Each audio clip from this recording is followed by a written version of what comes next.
પેટ્રોલની ટાંકી ફૂલ કરાવી લેજો. હવે ભારતના પદ ઉપર કોઈ બી પ્રધાનમંત્રી હોય જે કંઈ કહે તો એની ઇમ્પેક્ટ લાગે યાર. ભારત 150 કરોડ વસ્તીનો દેશ છે ને ભારતના પ્રધાનમંત્રી પ્રાઇમ મિનિસ્ટર એ કંઈક બોલે, કંઈક ઇશારો આપે તો એની કંઈક કિંમત હોય ને એનો મેસેજ આપણે ચોખ્ખું હોય. પ્રધાનમંત્રી અને પ્રધાનમંત્રી કેવા પાછા નરેન્દ્રજી મોદી, અમારા પાટણની બાજુના જ ગામ વડનગરના. હવે એ કોઈ બી ઇશારો આપે તો ઇશારો સિરિયસલી લો યાર. એમને કહી દીધું કે ફ્યુલ ઓછું વાપરો તે વાપરો. હવે તમે તમારા ગાડીના કે બાઇકના પેટ્રોલની ટાંકી ફૂલ ના કરો તો કોનો વાંક?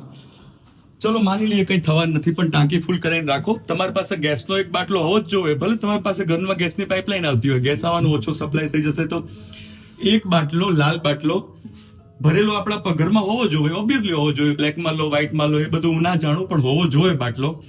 બેટરી બેકઅપ હોવા જોઈએ. હવે જનરેટર જેવી વ્યવસ્થા કરવાની દરેકને ના કહું. સોલર પેનલ નાની મોટી હોય તો સારું, બેટરી ચાર્જ થાય.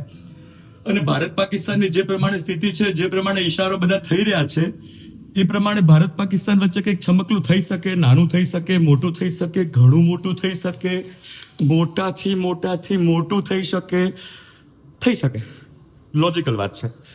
અને કહી દીધું છે, ઓફિશિયલ પદ ઉપર બેઠેલો માણસ બોલી જાય છે. 2-4 મહિનાથી ન્યૂઝમાં આપણે જોઈએ છીએ આ પ્રમાણેની આ બધી વસ્તુ થાય છે. તો આ બધી વસ્તુ થવી પોસિબલ છે.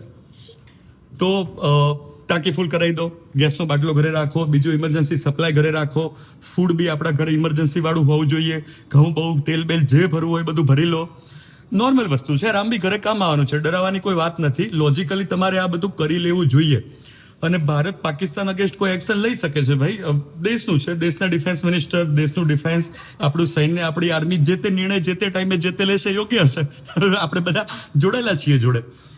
તો મેસેજ અગેઇન શ્રી નરેન્દ્રજી મોદીજીનો મેસેજ છે, ક્લિયર મેસેજ છે. ક્લિયર કહી દીધું છે. ગાડાને ખબર પડે તો ભણેલા ગણેલા લોકો છો, એમાંથી જે ડીકોડ કરી શકતા હોય ન્યૂઝ જોઈ લો, તમે ડીકોડ કરો અને તમે તમારી રીતે પુરવઠો ભરી દો.